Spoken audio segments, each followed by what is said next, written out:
ప్రార్థన చేసుకుందాం.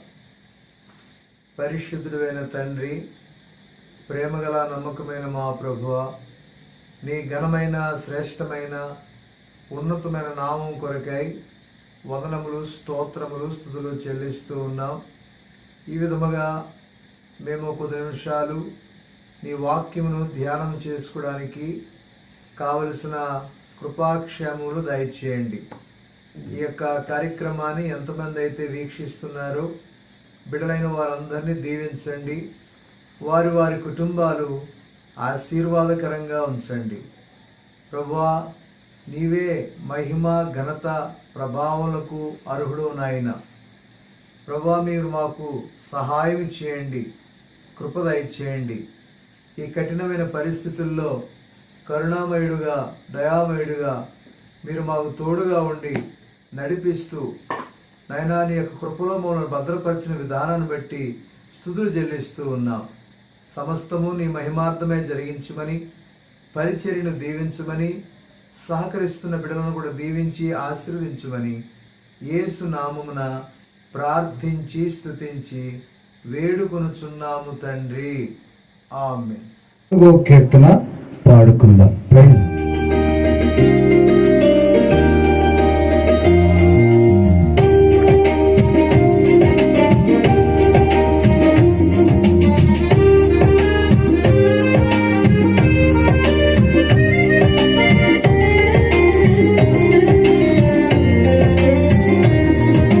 మన దేవునికి స్తోత్రము, గానము చేయుట మంచిది.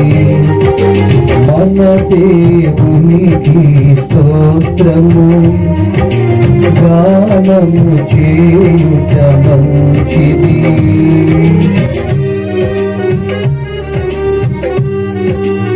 Praise the lord.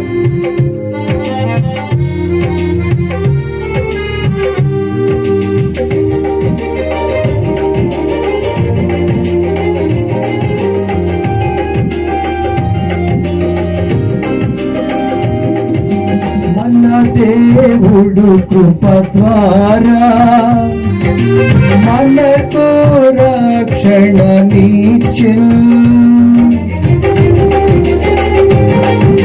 మన దేవుడు కృప ద్వారా మనకు రక్షణనిచ్చెను. తన కనికరము ద్వారా నీచు, తన కనికరము ద్వారా తన స్వాస్యము నీచెను. తన స్వాస్యము నీచెను. మన దేవునికి స్తోత్రము, గానము చేయుట మంచిది. మన దేవునికి స్తోత్రము, గానము చేయుట మంచిది.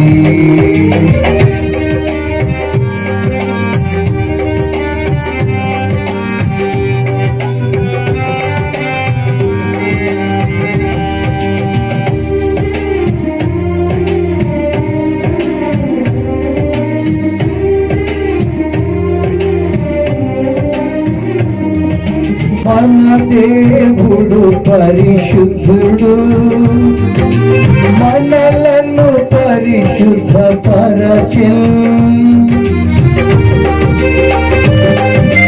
మన దేవుడు పరిశుద్ధుడు, మనలను పరిశుద్ధపరచెను.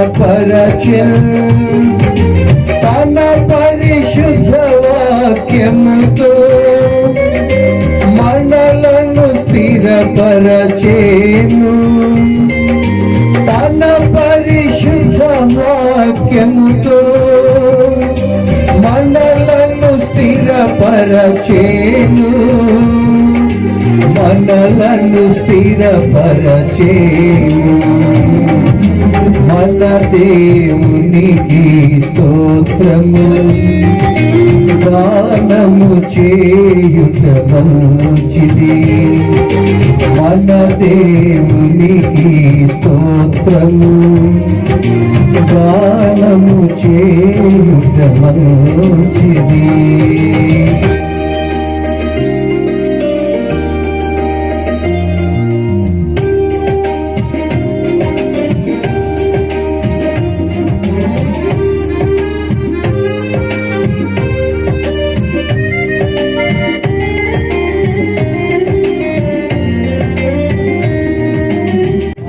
దేవుడు ఆశ్రయము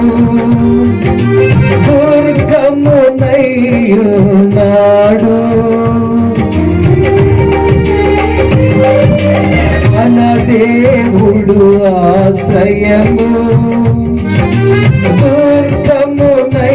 దుర్గమునయ్యున్నాడు తన చేతుల మీద మనలను చెక్కియున్నాడు తన చేతుల మీద మనలను చెక్కియున్నాడు మనలను చెక్కియున్నాడు మన దేవునికి స్తోత్రము గానము చేయుట మంచిది మన దేవునికి స్తోత్రము గానము చేయుట మంచిది.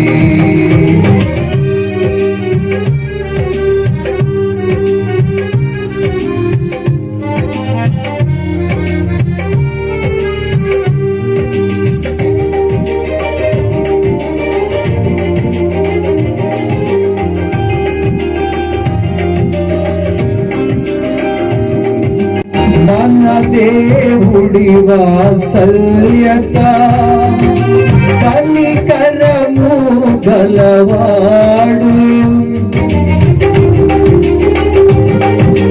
మన దేవుడు వాత్సల్యత కనికరము గలవాడు నూతనముగా వాత్సల్యత మన మీద పుట్టుచున్నది నూతనముగా వాత్సల్యత మన మీద పుట్టుచున్నది మన మీద పుట్టుచున్నది మన దేవునికి స్తోత్రము గానము చేయుట మంచిది మన దేవునికి స్తోత్రము గానము చేయుట మంచిది.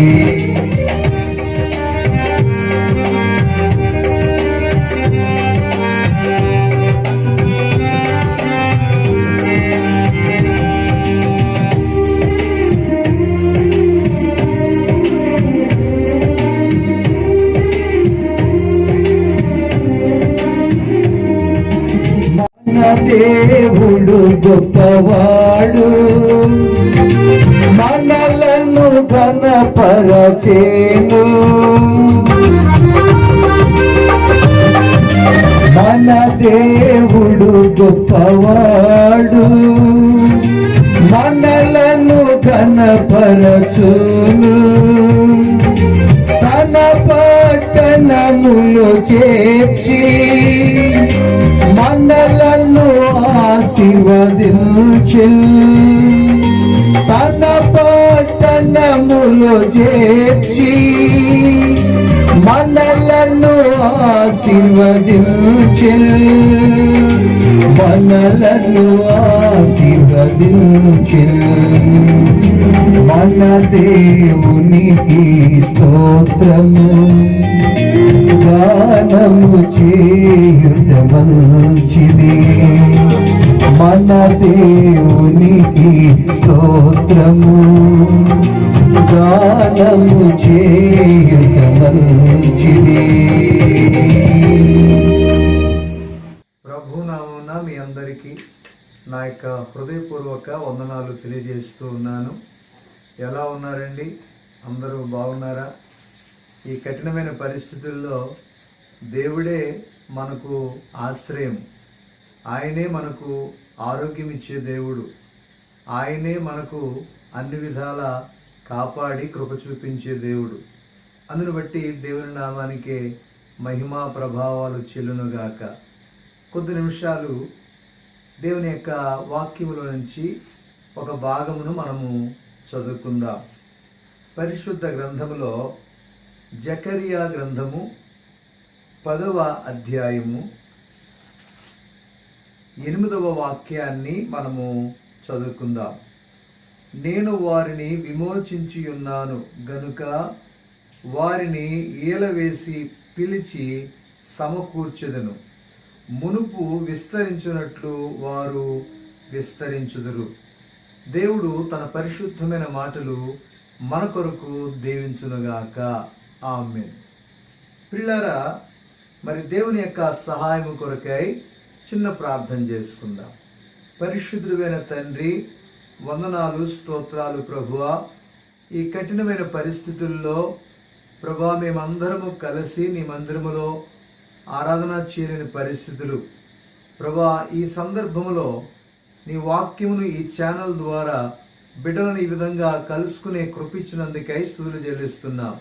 నీ పరిశుద్ధ లేఖనముల నుంచి కొన్ని విషయాలు ప్రభువా మీరు మాకు దయచేయమని నీ దాసునిగా ప్రార్థిస్తున్నాను. సమస్త మహిమా ప్రభావాలు మీకే ఆరోపిస్తూ యేసు క్రీస్తు అతి పరిశుద్ధమైన నామమున ప్రార్థించి స్తుతించి వేడుకొనుచున్నాము తండ్రి. ఆమేన్. ప్రభునందు ప్రియమైన దేవుని బిడ్డలారా, మనము చదువుకున్న ఈ పరిశుద్ధ లేఖనాల్లో కొన్ని విషయాలు మనము ధ్యానం చేసుకుందాం. జకరియా గ్రంథములో 10వ అధ్యాయము 8వ వాక్యములో మనం చూస్తే ఇక్కడ ఈ విషయాలు మనం గమనించవచ్చు. ప్రభువు మనను విమోచించినప్పుడు మనము విస్తరించే వారిగా ఉన్నాం. అంటే మనం విస్తరించబడాలి అని అంటే మొట్టమొదటిగా మనము విమోచించబడాలి. మరి మనల్ని ఎవరు విమోచిస్తారు? ఆ దేవుడే మనల్ని విమోచించేవాడుగా ఉంటాడు. అందుకే ఆయన విమోచించుట కొరకై మనం విస్తరించాలని ఆశపడి, అందుకే ఆది కాండంలో కూడా మనం జాగ్రత్తగా గమనిస్తే మీరు ఫలించి అభివృద్ధి పొందండి. దేవుడు ఎప్పుడూ కూడా మానవ జీవితంలో అని చెప్పే ఒక ప్రాముఖ్యమైన విషయం ఏంటంటే మానవుడు ఫలించాలి, ఫలించాలి, ఎదిగి ఎదిగి ఎదిగి ఫలించాలి అనే విషయము లేక అటువంటి మనస్సు ప్రభువు కలిగిన వాడుగా ఉన్నాడు. ఇక్కడ ఈ యొక్క వాగ్దానంలో మనం జాగ్రత్తగా గమనించినట్లయితే మనం మొట్టమొదటిగా విమోచించబడాలి.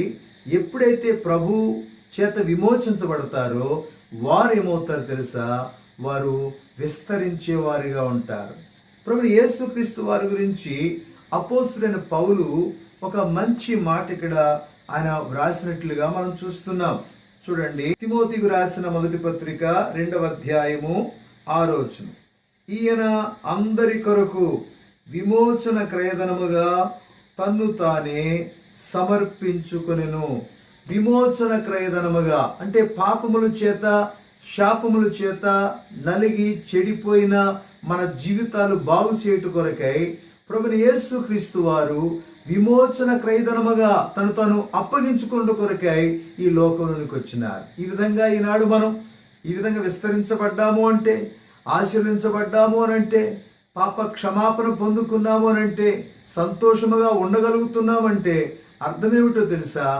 ఆ ప్రభు మనను విమోచించాడు. ఎవరైతే వారు విమోచించబడిన వారుగా ఉంటారో వారు విస్తరించేవారుగా ఉంటారు. దేవుడు ఇక్కడ అంటున్నాడు, ఏలవేసి సమకూర్చేవాడుగా, లేక ఆయన ఏలవేసి పిలిచి సమకూర్చెదనను అని చెప్తున్నాడు.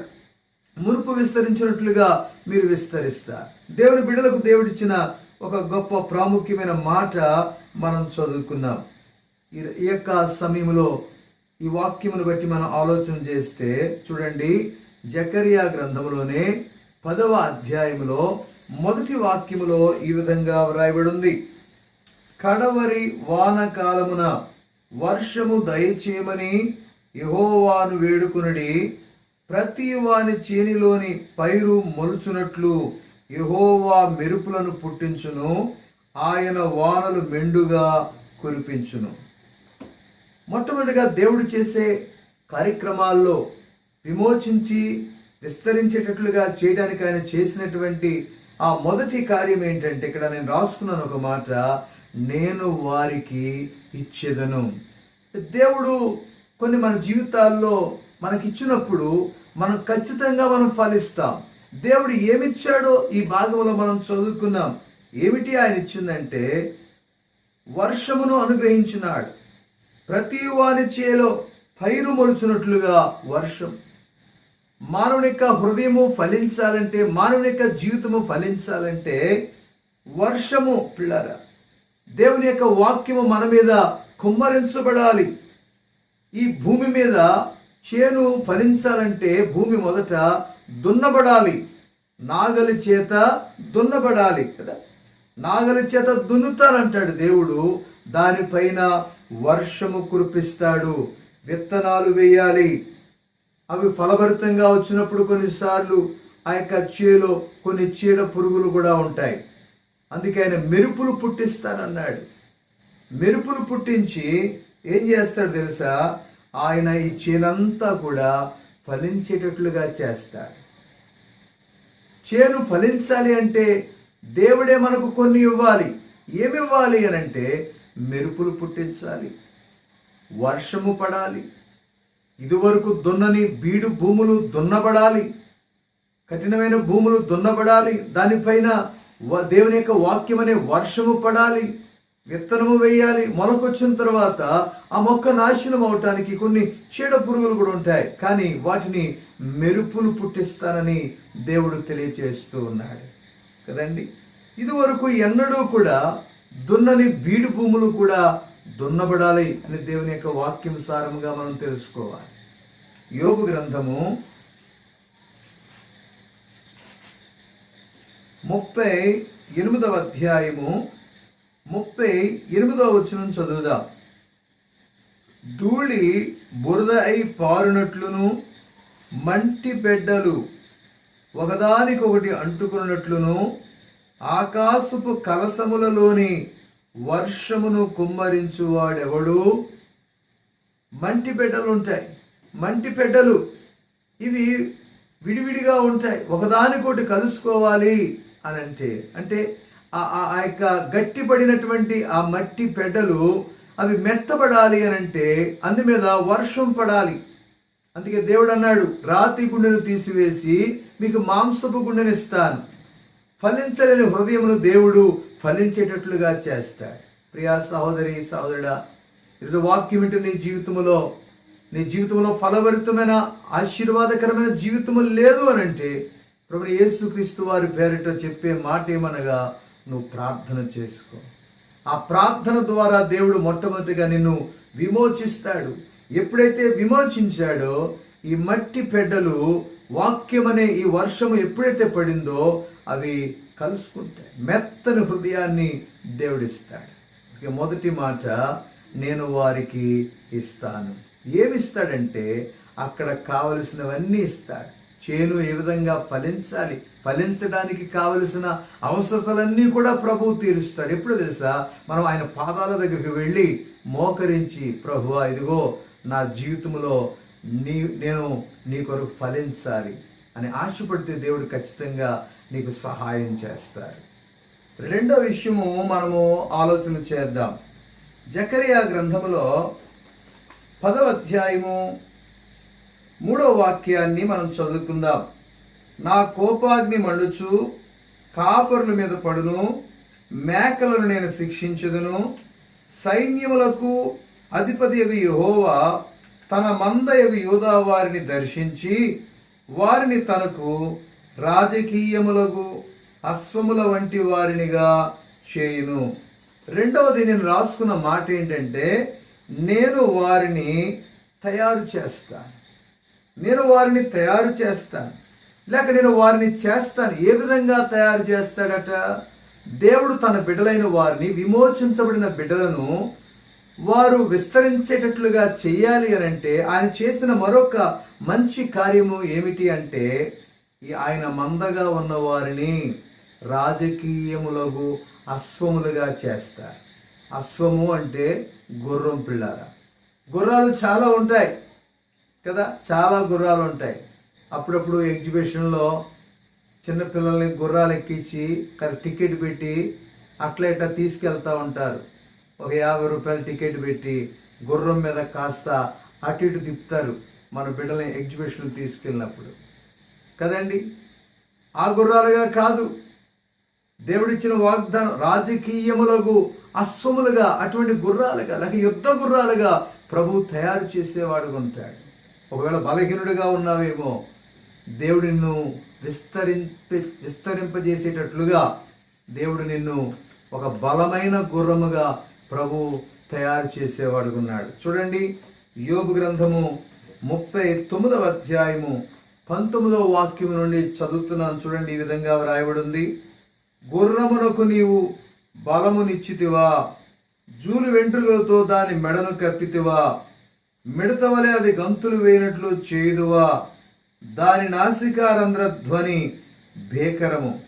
21వ వచనం, మైదానములో అది కాలు దువ్వి తన బలమును బట్టి సంతోషించును, అది ఆయుధదారులను ఎదుర్కొనబోవును. మీరు జాగ్రత్తగా ఈ అధ్యాయం అంతా పరిశీలన చేసినట్లయితే అక్కడ అంటున్నటువంటి మాట, గుర్రానికి దేవుడు బలమునిస్తాడట, అది మిడత వలె ఎగురుతూ ఉంటుందట.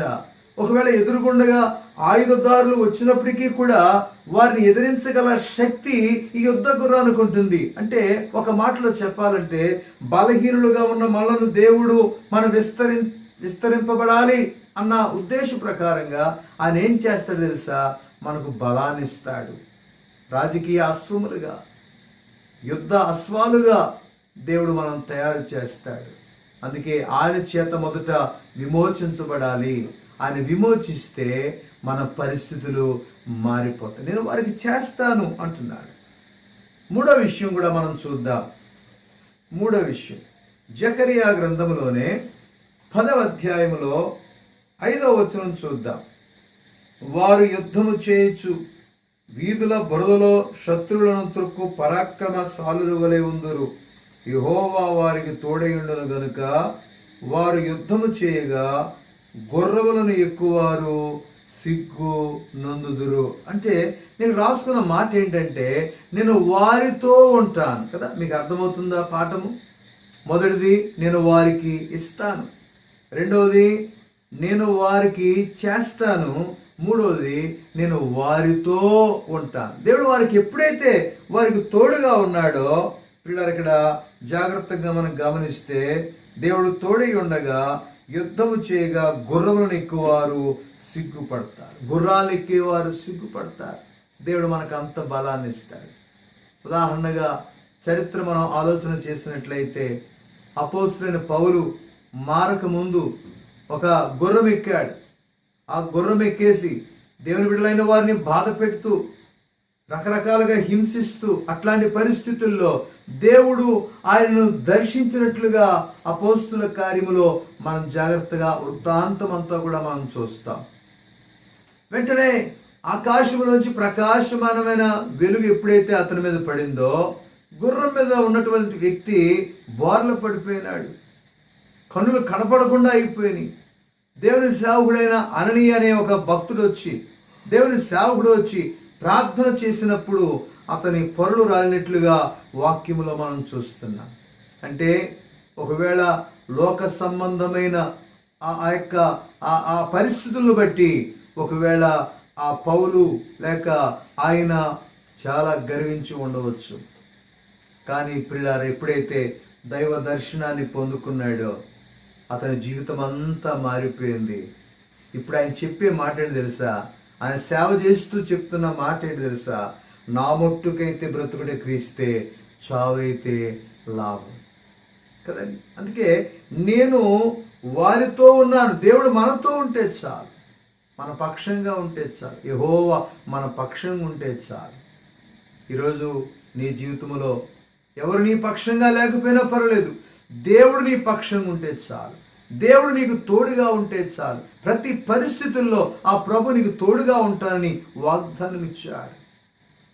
మోషే గారికి ఇచ్చిన వాగ్దానంలో నా సన్నిధి నీకు తోడుగా వచ్చును.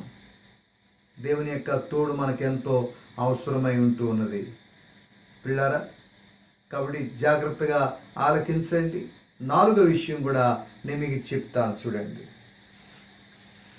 జకరియా గ్రంథములో 10వ అధ్యాయములో 6వ వచనాన్ని మనం ఒకసారి చదువుదాం. జకరియా గ్రంథము 10వ అధ్యాయము 6వ వచనం. నేను యోధా వారిని బలశాలురుగా చేసేదను, యోసేపు సంతతి వారికి రక్షణ కలుగజేసి వారికి నివాస స్థలం ఇచ్చేదను. నేను వారి ఎడల జాలిపడుదును, నేను వారి దేవుడునైన యెహోవాను. నేను వారి మనవి ఆలకింపగా నేను వారిని విడిచిపెట్టిన సంగతి వారు మరచిపోదురు. పిల్లలకి 4వదిగా మనం చూస్తే అంటున్నాడు ఒక మాట, నేను వారి మొర ఆలకిస్తాను, నేను వారి మొర ఆలకిస్తాను. అంత మాత్రమే కదట, వారి ఎడల నేను జాలిపడుదును. మన మీద జాలి పడేవాళ్ళు ఎవరున్నారు? మన పరిస్థితుల మీద జాలి పడేవారు ఎవరైనా ఉన్నారా?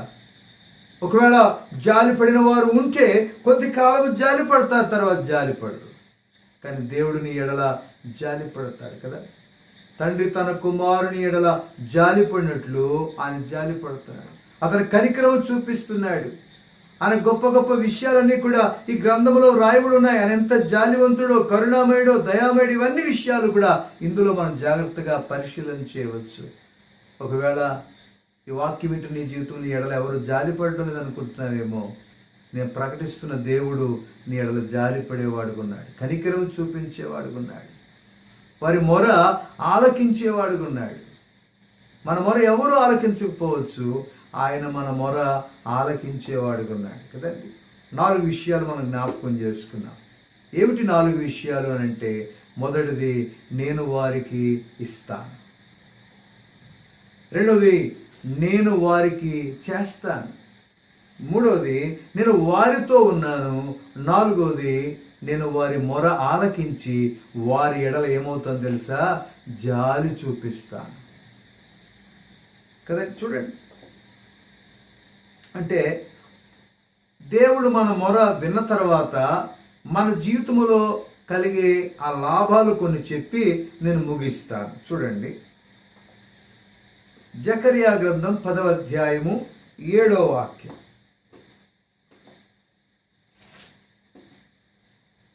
ఎఫ్రాయిము వారు బలాఢ్యుల వంటి వారు అగుదురు. మొదటిది, దేవుడు మన మొర ఆలకిస్తే మనము బలము కలిగిన వారిగా ఉంటాం, బలవంతులుగా ఉంటాం కదా. మన దేవునికి ఒక పేరు, ఏలైనగా మనకు శిశువు పుట్టెను, కుమారుడు గ్రహించబడును, ఆయన భుజం మీద రాజ్యభారముండును, ఆశ్చర్యకరుడు, ఆలోచనకర్త, బలవంతుడైన దేవుడు. ఆ బలము కలిగిన దేవుడు మనను ప్రేమించి మనకేమిస్తాడు తెలుసా, బలమిస్తాడు. ఎక్కడిది ఇంత బలం?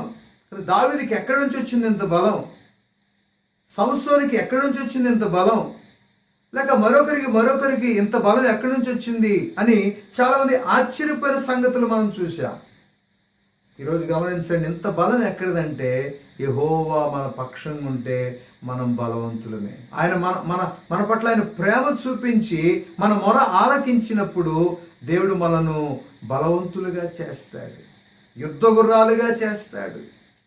మన మొర ఆలకించి అనేకమైన మేలులు ప్రభువు చేసేవాడు ఉంటాడు. ఇంకొక మాట,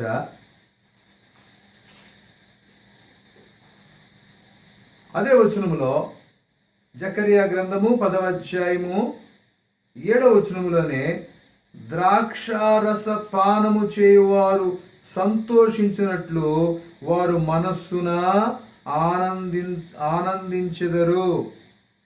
అంటే వారు మనస్సున ఆనందించెదరు. ఆ వచనంలోనే ఇన్ని మాటలు ఉన్నాయి. ఒకటిది వాళ్ళు బలవంతులుగా ఉంటారు, రెండోది మనం గమనిస్తే వారు మనస్సున ఆనందించెదరు. అబ్బాయి ఎంత చక్కగా పరిశుద్ధ గ్రంథంలో రాయబడింది అంటే, ఒకవేళ ఒకరు పైకి నవ్వుతా ఉన్నా కూడా హృదయంలో వేదన ఉండవచ్చు, ఒకవేళ పైకి ఏడుస్తూ ఉన్నా కూడా హృదయంలో సంతోషం ఉండవచ్చు. కానీ ఇక్కడ వాక్యం ఏం చెప్తుందో తెలుసా? దేవుడు ఎప్పుడైతే నేను విమోచించాడో, నీ మొర ఎప్పుడైతే ఆయన ఆలకించాడో, ఆయన ఇచ్చే ఒక గొప్ప మేలు ఏంటంటే మనస్సు నిండా ఆనందం అనేది ప్రభు దయచేస్తాడు. దేవుడు మనల్ని ప్రేమించి ఆనందం ఇచ్చేవాడు ఉంటాడు. తర్వాత లైన్లో వారి బిడ్డలు దాన్ని చూచి ఆనందపడుదురు. అంటే మనం ఆనందపడమే కదట, మన బిడ్డలు కూడా ఆనందించేవారుగా ఉంటారు. తర్వాత జకరియా గ్రంథము 10:9 అన్యజనులలో నేను వారిని విత్తగా దూరదేశములలో వారు నన్ను జ్ఞాపకము చేసుకుందురు, వారును వారి బిడ్డలను సజీవులై తిరిగి వచ్చెదరు. ఎందుకు వాగ్దానం చూడండి, వారి బిడ్డలు సజీవులై తిరిగి వచ్చెదరు. దేవుడు వారిని మరణానికి అప్పగించడు, దేవుడు వారిని ఇబ్బందులుగా నడిపించడు. దేవుడు అంటున్నాడు వారు దేశములలో వారు సజీవులై తిరిగి వస్తారంటే జీవం ఇస్తాడు దేవుడు, సంతోషం ఇస్తాడు, ఆనందం ఇస్తాడు. వారి బిడ్డలను కూడా దేవుడు కాపాడేవాడుగా ఉంటాడు. తర్వాత జకరియా 10:11 మనం చూస్తే, యెహోవా దుఃఖ సముద్రము దాటి సముద్ర తరంగములను అణిచివేయును. దుఃఖ సముద్రములను దాటి సముద్ర తరంగములను అణిచివేయును అంటే ఆ దుఃఖం అనేది తీసేస్తాడు దేవుడు. ఆ దుఃఖమును దేవుడు ఆనందముగా మార్చేవాడుగా ఉన్నాడు. దేవుడు మొర ఆలకిస్తే ఎన్నో ఉపయోగాలు ఉన్నాయి చూడండి.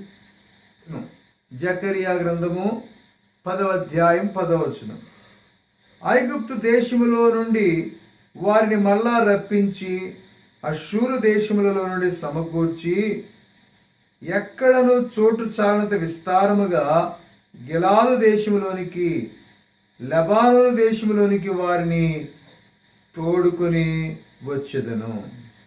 పిల్లారా, చోటు చాలనంత విస్తారముగా దేవుడు సమకూర్చుతాడు, లేక విస్తరింపజేస్తాడనమాట. చోటు చాలనంతగా కిక్కిరిసిపోయి అబ్బా ఎంత జనాంగమును దేవుడు అన్నట్లుగా దేవుడు ఇటువంటి వాగ్దానములు మన కొరకు దాచి ఉంచినాడు. ప్రియా దేవుని బిడ్డలారా, ఈరోజు నీ జీవితంలో ఒక మాట జ్ఞాపకం చేసుకో. ప్రభు నిన్ను విమోచించాలి. ప్రభు నిన్ను విమోచిస్తే నీ అవసరాలన్నీ కూడా ఆయన తీరుస్తాడు మొట్టమొదటిగా. రెండవది, మనం ఏ విధంగా ఉండాలో ఆయనే తయారు చేసేవాడు ఉన్నాడు. మూడవదిగా ఆయన ఇచ్చిన వాగ్దానము, నేను వారితో పాటుగా ఉంటానన్నాడు. తర్వాత నాలుగవదిగా మనం చూస్తే, నేను వారి మొర ఆలకిస్తాను. ఎప్పుడైతే దేవుడు మన మొర ఆలకించాడో, మొదటిది ఆయన బలవంతులుగా చేస్తాడు, మనస్సులో ఆనందించేటట్లుగా చేస్తారు. మనం మాత్రమే కాదు, మన బిడ్డలు కూడా ఆనందించేటట్లుగా ఆయన చేస్తాడు. మన బిడ్డలు సజీవులై తిరిగి వస్తారట. దుఃఖ సముద్ర తరంగాలన్నీ కూడా అణిగిపోతాయటండి. చోటు చాలనంత విస్తారముగా ఆయన మనం సమకూర్చేవాడుగా ఉన్నాడు. ఏల వేసి మనను సమకూర్చేవాడిగా ఉన్నాడు.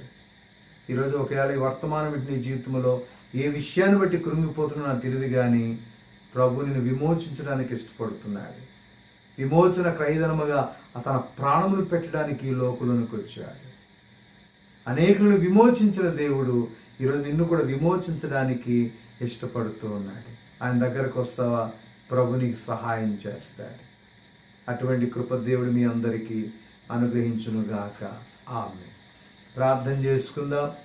నాతో పాటుగా మీరు కూడా కళ్ళు మూసుకుని 2 నిమిషాలు, అయ్యా రాజకీయ అస్వములుగా చేస్తానన్నావు, రాజకీయ అస్వములుగా చేస్తా, పనికిరాని వాడనైన నన్ను యుద్ధగురముగా మారుస్తానన్నావు, బలహీనుడైన నన్ను బలవంతుడిగా మారుస్తానన్నావు, నా అవసరాలను తీరుస్తానన్నావు.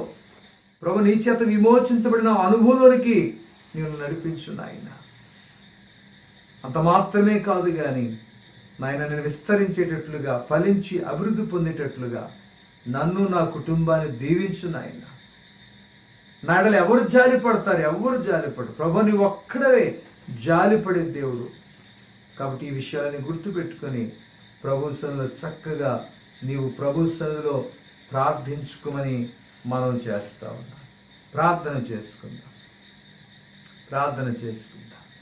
పరిశుద్ధుడైన తండ్రి, ప్రేమగల నమ్మకమైన మా ప్రభువా, నీ ఘనమైన శ్రేష్టమైన నీ ఉన్నతమైన నామాన్ని బట్టి వందనాలు ప్రభువా. నీ గ్రంథము నుంచి కొన్ని విషయాలు మాట్లాడుకున్నా. నిజంగా మా జీవితంలో మీరు విమోచించకపోతే మా పరిస్థితులు ఎలా ఉంటాయో, మమ్మల్ని విమోచించినందుకు స్తుతులు చెల్లిస్తున్నా. ఇంకా ఎంతమంది బిడ్డలైతే విమోచన పొందలేని వారు ఉన్నారు, రక్షణ లేని వారుగా ఉన్నారు, వారికి విమోచన రక్షణ కలుగు చేయండి తండ్రి. మునుపు విస్తరించినట్లుగా మీరు విస్తరిస్తారని వాగ్దానం ఇచ్చారు. విస్తరించే కృప దయచేయండి ఆయన. ప్రభువా, జాలి కనికరము కలిగిన దేవుడు నాయన, మా మొర ఆలకించి సహాయం చేసే దేవుడు. ఈ కఠినమైన పరిస్థితుల్లో ఓ ప్రభువా, మా జీవితాలు మీరు కాపాడుచున్న విధానాన్ని బట్టి వందన. పోషించండి, సంరక్షించండి. ఈ వాక్యమును ఈ ఛానల్ ద్వారా ఎంతమంది అయితే చూస్తున్నారో వారి హృదయాలు ఈ వాక్యమును ఫలించేటట్లుగా సహాయం దయచేయండి. ప్రభువా, నీ కృపచేత బిడ్డలందరినీ విమోచించమని ప్రార్థిస్తున్నాను. నీ బలమును దయచేయండి. వారి వారి బిడ్డలకు నీ ఇచ్చిన వాగ్దానం నెరవేర్చి ప్రభువా, వారి వారి కుటుంబాలు దీవెనకరముగా ఆశీర్వాదకరంగా ఉంచండి.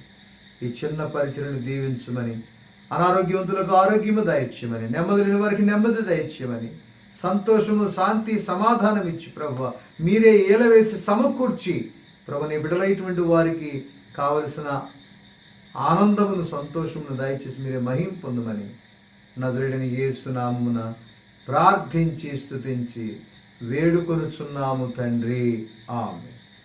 మన తండ్రి అయిన దేవుని ప్రేమయు, కుమారుడైన యేసుక్రీస్తు వారి కృపయు, పరిశుద్ధాత్మ అన్యోన్య సహవాసం, దీవెన, ఆదరణ ఇప్పుడు ఎల్లప్పుడూ మనందరికీ తోడు నడిపించి ఆశీర్వదించి బలపరచునుగాక. ఆమేన్. అందరికీ వందనాలండి. దేవుడు మిమ్ములను మీ కుటుంబాలను దీవించునుగాక. ఆమేన్.